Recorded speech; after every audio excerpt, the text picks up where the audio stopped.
Pagkakataon respeto, paglilingkod sa araw-araw. Tayo bilang anak, dapat bukod sa sumunod sa magulang, para sa kabubuti natin, may kabubuti ng bawat isa bilang sa anak. Pag tumanda naman tayo, mga magulang natin, o yung mga tungkulin na ginagawa nila sa kanilang mga anak, yun din natin magiging tungkulin pagdating ng araw. So, for this community naman, meron tayong Kids for Christ. Sa Kids for Christ, yung tinuturo yung yung spiritual nourishment, spiritual growth, yung nag-worship din sila, pero sumasayaw sila. Natawag na dance, praise, napakilala pala sa murang edad si Lord. Pinapakilala, tapos din tinuturo doon kung bakit importante na makinig sa magulang, and then marami pa po silang mga activities at tungkol kay Lord. Yan. And then, next is families and domestic church. Ang pamilya ay tinatawag na domestic church. Bakit? Dahil dito, unang natutunan at sinasabuhay na sa pananampalataya na may spiritual na pamilya, nilikha sa maliit ngunit tunay na tulungan silang magmahal sa Diyos at magbago. Ibig sabihin, domestic church. Dito pa lang, sa pamilya ko, dapat nag-uumpisa yung mga aral at turo na nagagaling sa simbahan. Natutunan natin sa simbahan, sinishare natin sa bilang anak, sinishare natin sa ating mga magulang kung tayo na-active sa community. Yan yung mga magulang na sinishare dapat sa atin, tinuturo sa atin kung sila naman i-active sa community din. Dahil pinapromote ng community na ito, yung komunikasyon ng pamilya sa anak at anak sa kanyang mga magulang. Kasi kung mapapansin natin ngayon, di ba? Gano'n na ba karami sa ibang mga tahanan na nakakaranas ng broken family? Hindi na rin mabilang. Minsan nakakaalaman na. Dahil sa isang buong pamilya ngayon, wala si Lord. Hindi sila God-centered. Ibig sabihin, hindi na-practice, hindi nasasabuhay, at higit sa lahat, yung realization and reflection na walang mawawala kung siya yung uunahin mo. Kasi simula kasi nang tinanggap ko si Lord sa buhay ko, kapapera, kaibigan, siguro nawala na rin ako sa community once. Kasi siya yung inuna ko. Siya yung pinaka-inuna ko. Yung tatay ko, saka nanay ko, siya yung kaibigan ko. Sila yung pinaka-lumusan ko ng sama ng loob ko kapag may problema ako sa work. Tulad nga na nabanggit ko, ito pa ako sa retail. May one time, kita ko yung isang pamilya na mamasyal. Monday to Sunday yung pasok, tapos weekdays lang yung rest day ko. So na, pag family time is Sunday, nakikita ko yung kompleto sila. Sabi ko, hindi na ako nakapagsimba. Hindi ka na nakapagsimba, hindi ka pa nakapagsimba. Nakikita mo kompleto sila. Pag alis ako sa bahay, tulog sila. Uwi ako sa bahay, tulog din sila. Sabi ko, ayaw ka ng ganito. Sabi ko, Lord, gusto kong kumita at the same time, makapag-serve. Tapos pwede lang time sa kanila. Kasi, di mo alam kung hanggang kailan naman sila. Di mo alam kung kailan mo na sila makakasama, makakayakap. Ang dahil din sa family na to, ayos ko yung relasyon ko sa mga kapatid ko. Especially kay Kuya. Kuya ko dati hindi siya maintindihan.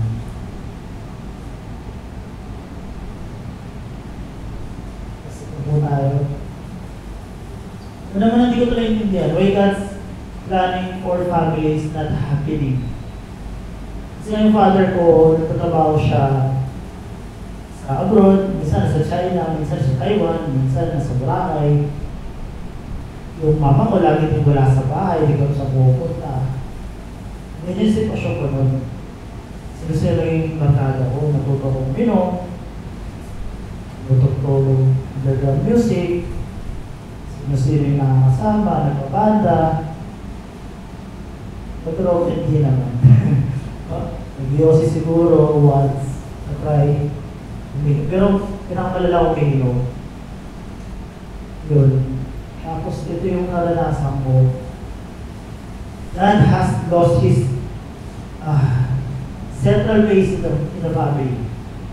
Maraming pamilya ngayon ang nakakalimot sa Diyos. Totoo? Totoo. Bilang sentro ng kanilang buhay. Ang mga magulang ay hindi pinalaki ng kanilang mga anak. Ayon sa disiplina at aral ang mula sa Panginoon. Kaya minsan nagkakaroon ng problema. Mas napahalaga ng mga hindi, alam niyo, mga hindi makabuluhang payo minsan. Yung nayinig lang nila sa labas, hindi na pinapakinggan yung mga magulang. Sabi ko nga, ang pamilya, may imperfection din yan. Walang pamilyang perfecto. Pero kapag sama-sama kayo, nagiging perfecto. Bakit? Witness ako sa pamilyang broken hanggang sa nakompleto. Ang wala lang kasi sa isang pamilya minsan is yung acceptance. Patawarin yung bawat miyembro.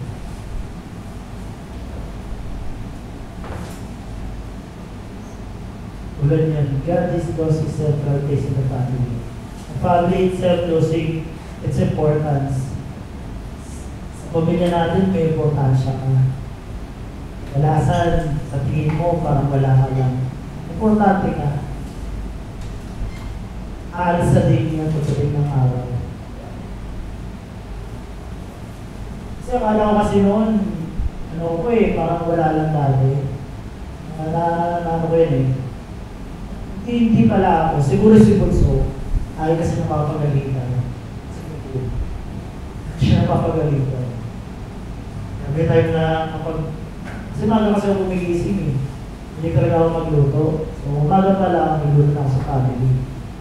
Kasi ngayon lahat ng pamilya, si Bunso lang hindi gising. So, nasisipa siya, papagalitan siya. Lagi na sinasabi na, at lagi yung pabor kay Jan, sa akin. Ako lagi na napapagalitan, wala akong makikita sa umawang, hindi ako napapagalitan. Tapos paglalapit ako kay Philip, i-explain ako, hindi mo ako sa akin. Ano namang pagod ako eh, kaya mo ako pagalitan ng tatay. Sabi ko, hindi. Kaya lang sana kita kumain na kayo sa baba, puyat ako. Marami akong ginawa sa school. 5 hours kasi siya. So, mayroon kasi yung magawa ng mga blueprints or something. Kaya nyo na ako, kami na naman. Ayun na. Family is under by evil forces. Akala niya, agad sa kanya yung family. Pero explain naman ng tatay yung tayo tayo kung bakit importante yung magsabay-sabay kumain sa umaga, hali. Kasi pagdating ng araw, hindi mo na sila makakasama sa pagkain. Explain ko rin sa kanya yun. And then, sarado pa rin ang isip niya.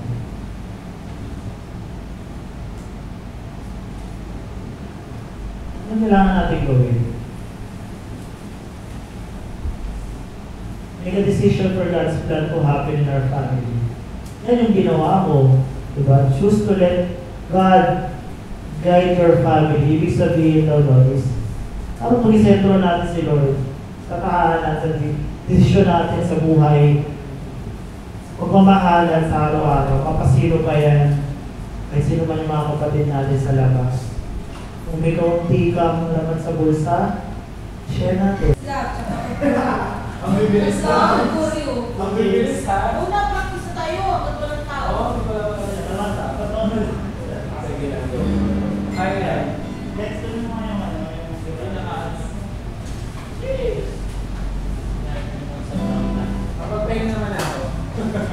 Okay na kasi pag lalaki yun eh. Sa ilang araw ko kulang sa tulog. Lalaki. Araw-araw ka naman kulang sa tulog. Oo. Masakit na yung katawan ko, tapos kulang ako sa tulog. Oh my God. Pero okay naman kasi, ano naman, worth it yung mga sessions, yung mga workshops, yung mga trainings. Napaka-worth it. Uwi ako kahapon Ano ba yan? sa YMC.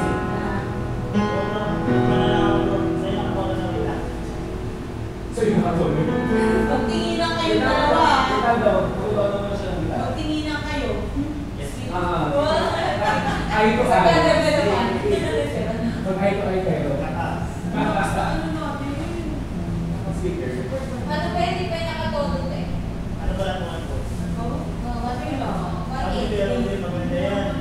Nagugulat kasi pero hindi na ba yun yan?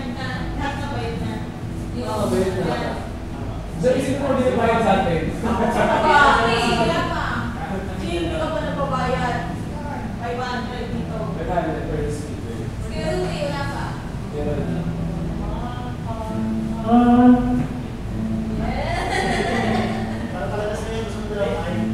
Pero may delay pa rin konting. Ay, wireless kasi. Kaya nga, sinasuggest ko, may sa each day, glory of what you've done. Parang dito kang Bro, lalaki yan eh. ang bilis pa. Bilis mo. Hingalit ka pa. Kanya-kanya mo mahaba.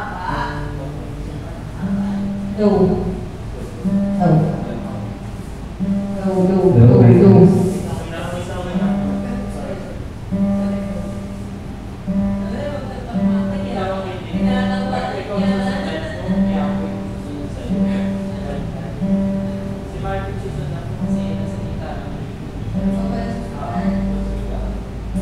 Parang siya na isip.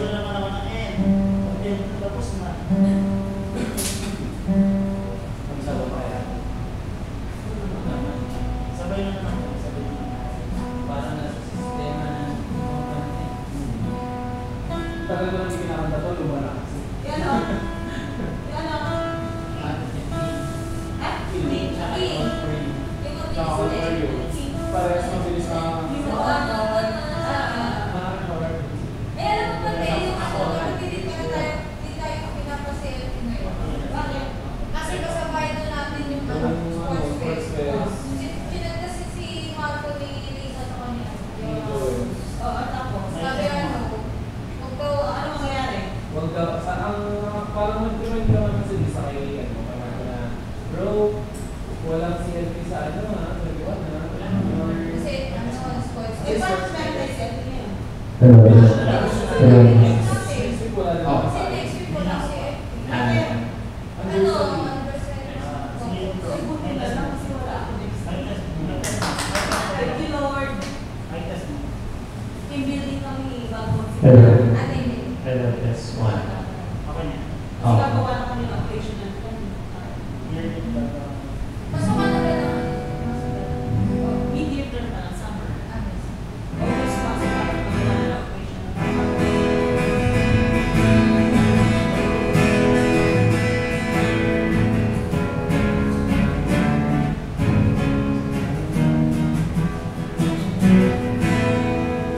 Ipasok ko doon sa Yes. hindi ko yan ah.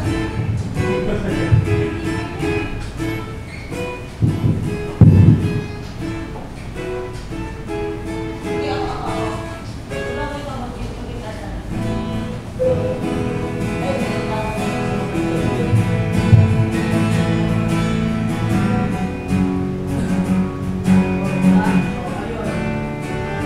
Hello.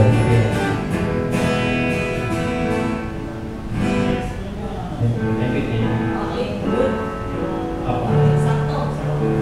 Ulit. Ha? Ulit. Everything. Sino ko? Lakas nyo ah. Go. Ha? Apat kayo mga naka-microphone na bakit apat ah? Hello. Oo, syempre yung mga Ah, someone. laki-laki nyo. For the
mahal kita. Sabi na, kadiri ka.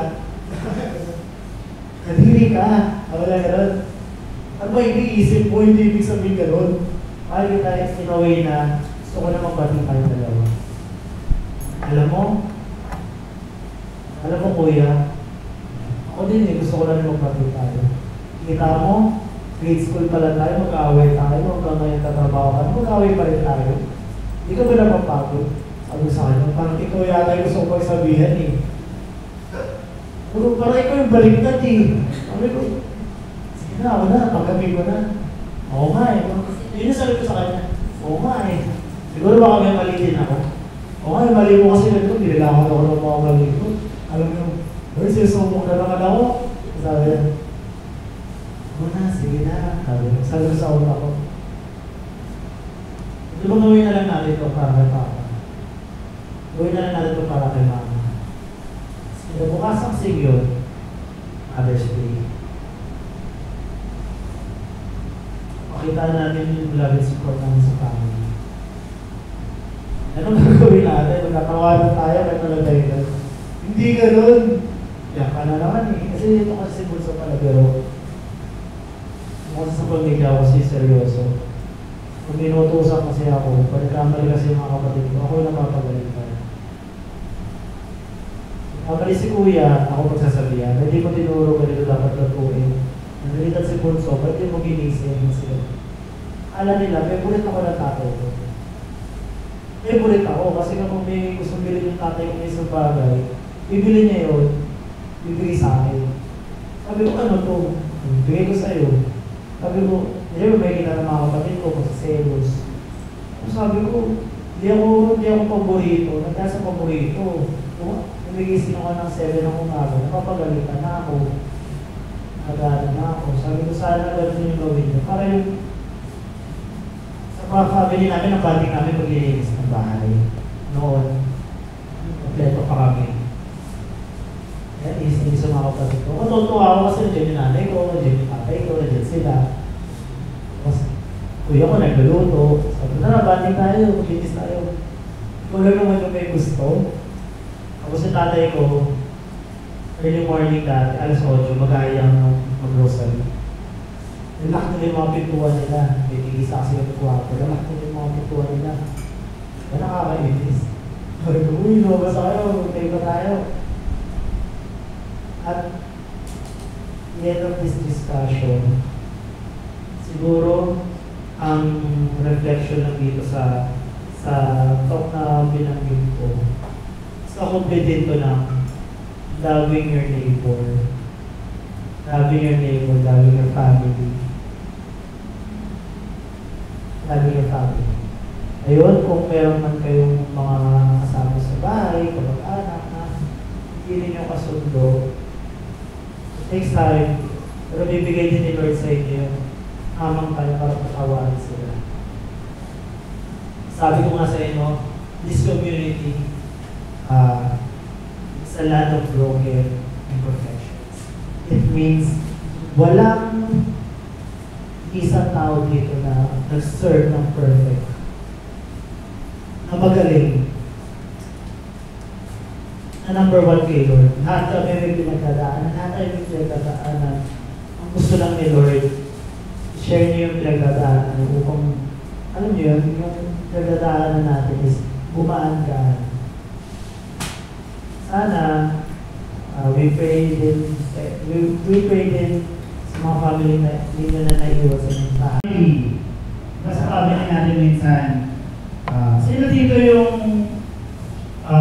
lumuwas ng Gayan Province tapos nag-birth? Hindi kasama yung family. Yan. Yung mga brother natin, kasama yung family nila. For this talk, yun nga, for this talk, diba, ang pag-ibig ko simula sa pamilya. And dun sa pamilya, simula sa tahanan. And then, kung nati-check natin, isang pamilya ay merong ama, ina, especially anak. Diba? Kadalasan, simula sa pamilya, yun nga. Okay. Next.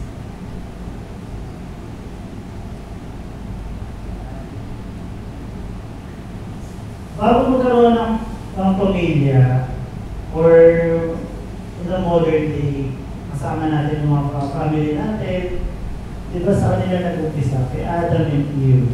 In the beginning, God intended to be, or intended family to be beautiful. So for this explanation, siguro, ang original na layunin ni God para sa atin, or para sa pamilya, ay maging banal, puno ng pag-ibig, at sasalamin ang kanyang kabutihan sa bawat isa. It is pleasing to you to serve the Lord. Just today, who will be served? The gods your ancestors served beyond river of the God, or the gods of the Amorites in whose country you are dwelling. As me and my household, we will serve the Lord. So book Joshua 24 verse 15. Nakalagay. Inamon ni Joshua ang mga Israelita. Kung mabasa natin sa Bible, pumili kung sino ang kanilang paglilingkuran. Ang Diyos, ang kanilang mga ninuno, o Diyos na Amoreo. Nakakasalupay nila ngayon, hindi sila pinipili, ngunit hindi kahit sila magdesisyon ngayon. Diba? Napaka-bless natin kasi meron tayong Diyos na hindi nililimitahan ang ating kagustuhan sa buhay. Ngunit bibigyan niya tayo ng free will. Freedom and free will na gawin yung mga bagay na kadalasan gusto natin, pero dapat masalamin siya. Siya dapat ang sentro ng mga yun. At malaya tayong pumili at isang halimbawa ay si Joshua. Ang pananampalataya at pamumuno niya sa kanyang pamilya. Kung nakikita niyo sa message, mula noon hanggang ngayon, hindi nagbabago pagdating sa pamilya. Bakit? Mula noon, si Joshua nag-lead sa kanyang pamilya, lalaki. Pagdating sa modernisasyong panahon, hanggang sa ngayon, lalaki pa rin ang lumayo. At lalaki pa rin, dapat ang nag-lead, hindi lang dahil siya yung provider, kundi siya yung head ng family. At dapat siya rin yung bibigay ng good example. Bilid ng prayer, bilid na nag-request for Jumala. Next. The family is perfect yet beautiful gift ng God. Ang pamilya ay hindi perfecto. Alam natin yun. Pero ay isang magandang biyaya na pinagkaloob sa atin ng Diyos. Magpatawad, forgiveness. At pagbubuklod, sabi nga nila, true family isn't about perfection. Sometimes, with imperfection, but about love, perseverance, and growing love together. Even though nakakaranas tayo ng failures in life. Dear brothers and sisters, the family is imperfect yet beautiful gift from God. Kung makikita nyo yung background, parang wala lang, bland lang, and then yet, nag-enlighten. Sabi nga ni Pope Francis, I thank God that many families which are far from considering themselves perfect live in love. Fulfill their calling and keep moving forward, even they many times along the way. Silent reflections show us that there is no stereotype of the ideal family, but rather a challenging mosaic made up of many different realities, joys, hopes, and problems. Last year, I encountered God's love with family when I accept them in my life. Noon kasi, mas pina-priority ko yung mga kaibigan ko sa family. Wala ko ibang pinapubuksan mo, ano mga problema ko kayo? Hindi mga kaibigan, inesyo ko yung family ko, wala ako dati. Laging ang open up ko lagi, exceeded na.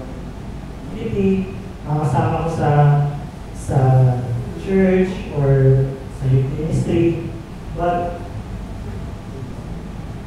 pagdating dun sa part na nag-work na ako, nung kumikita na ako ng pera, ngayon ko na napagtanto na sa kanila ka talaga babalik at uuwi.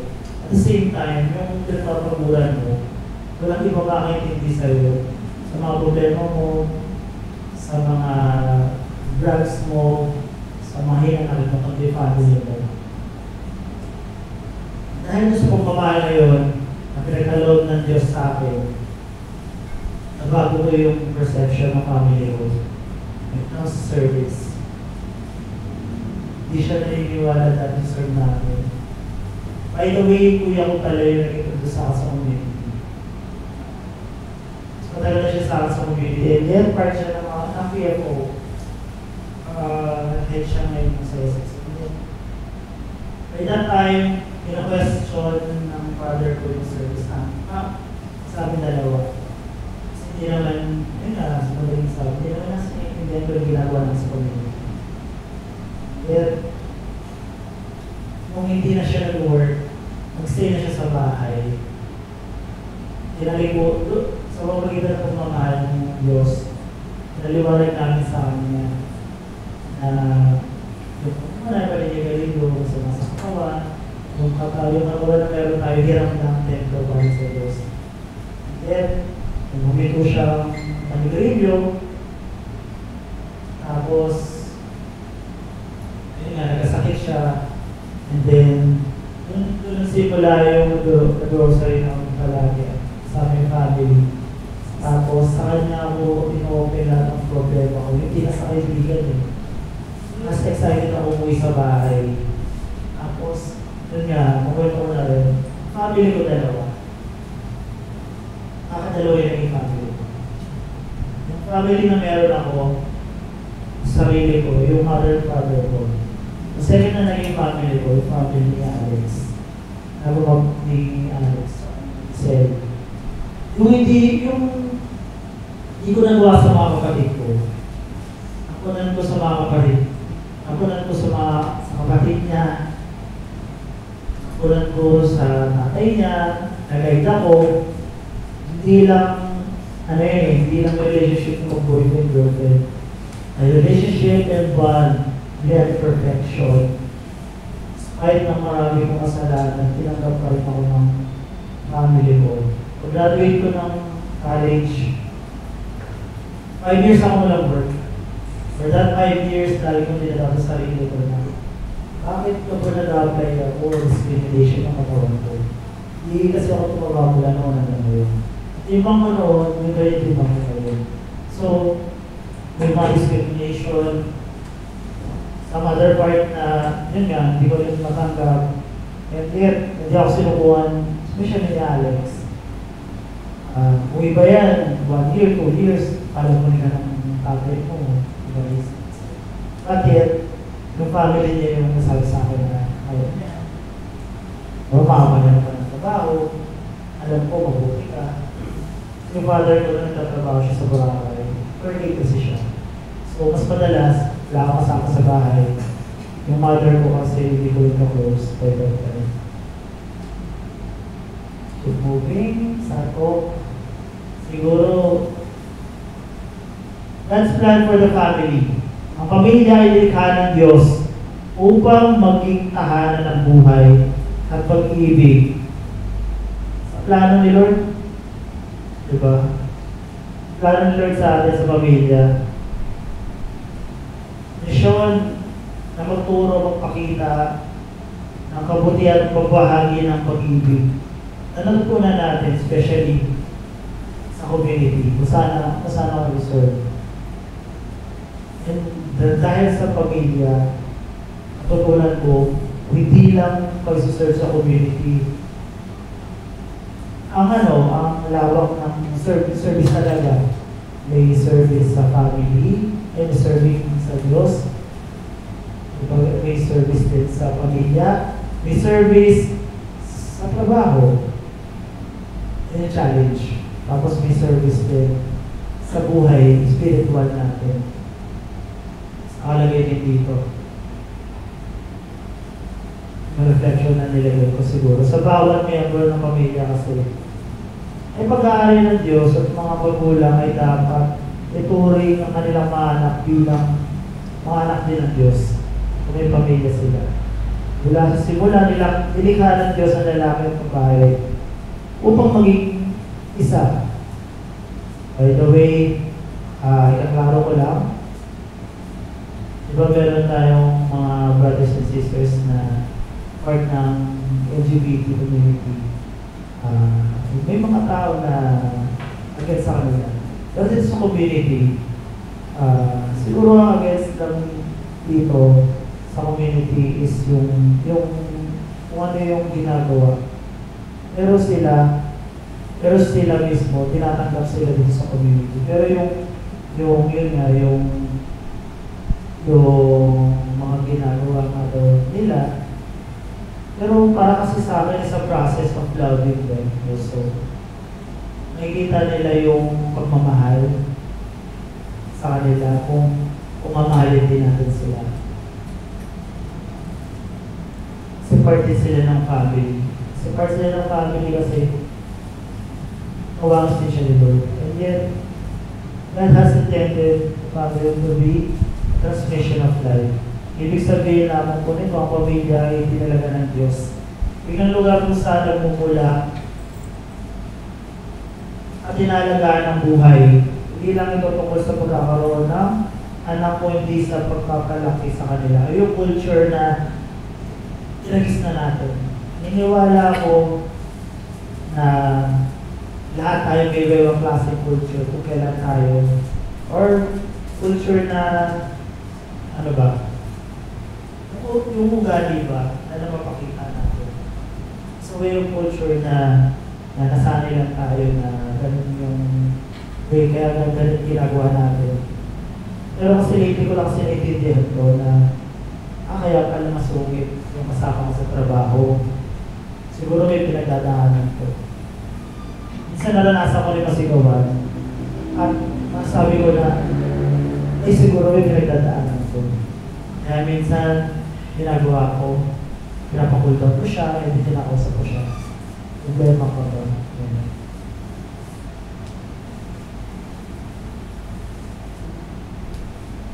Family is a place for children to learn, to grow spiritually.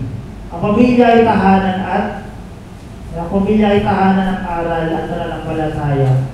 Ang mga magulang ay wala.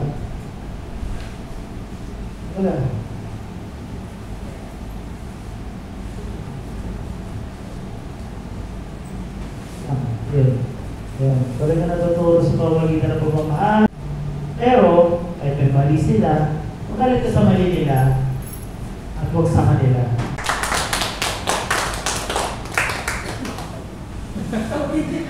Ganun sila. Yun! James po. Ikaw din. Pala. Yun po. Brother Marco. Ayan, thank you Kuya Marco. Ayan. Thank you, brother.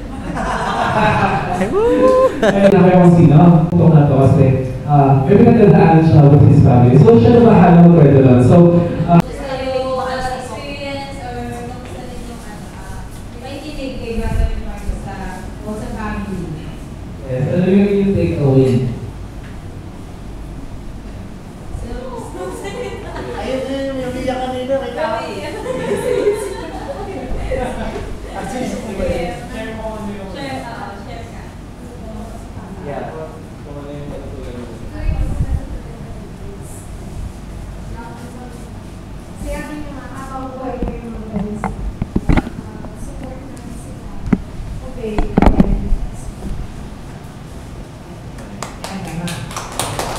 Thank you. And sa boys, anong natutunan niyo habang sa talk ni Brother Marco?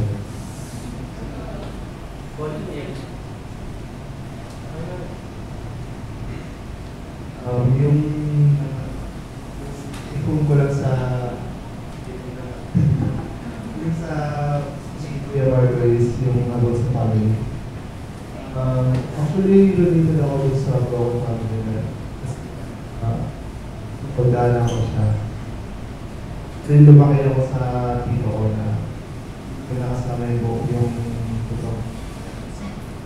Wala.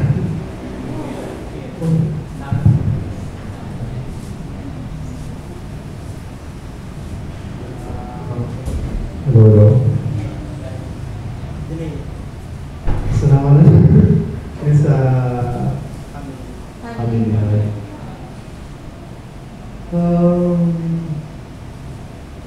Nakalimutan ko sasabihin ko. Sorry. Nakarelate ka sa pagiging broken family. Kasi actually din ako, meron din ako sa mga tito ko na hindi ko kasundo. Since nung grade ako na 8 years old, hanggang ngayon, nag-away pa rin kami. And araw-araw ko naman pinipiling hindi na siya patulan na para lang hindi lumaki yung conflict na nagdala namin. Ayun na.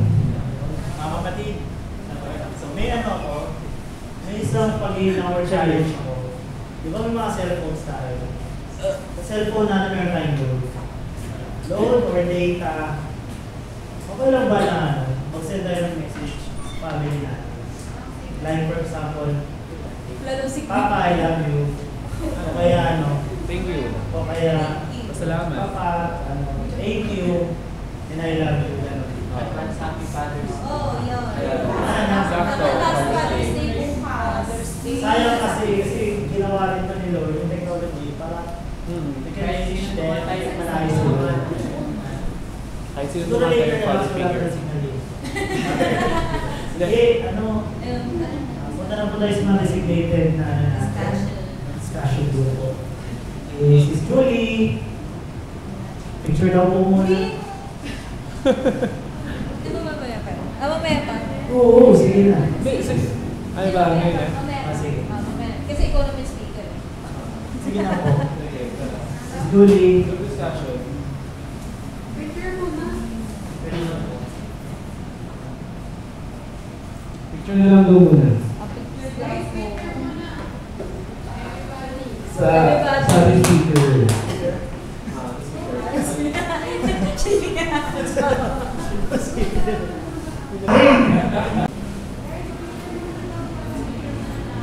May nagtatanong si Sis Julie sa labas.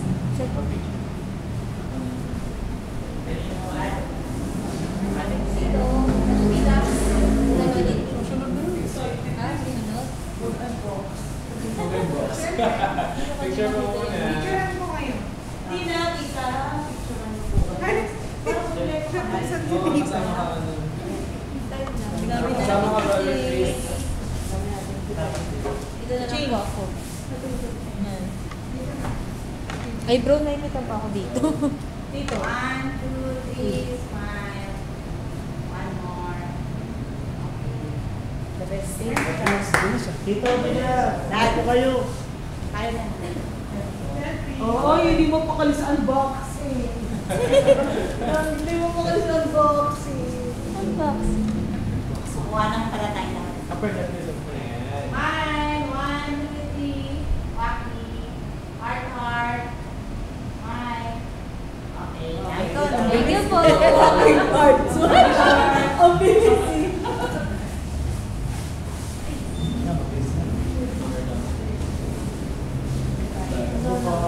Thank you, sis.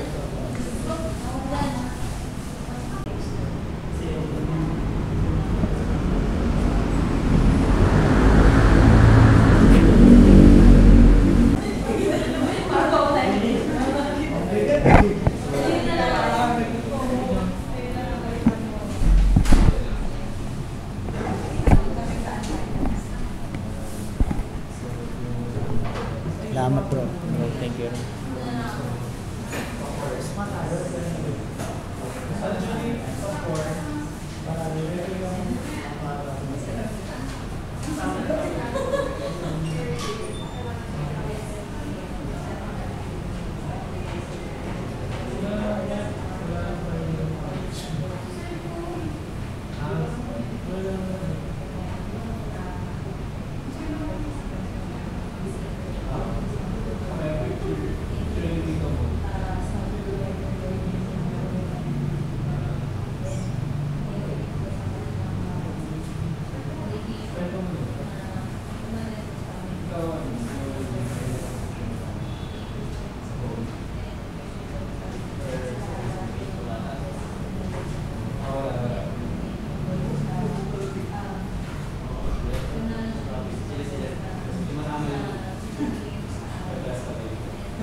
May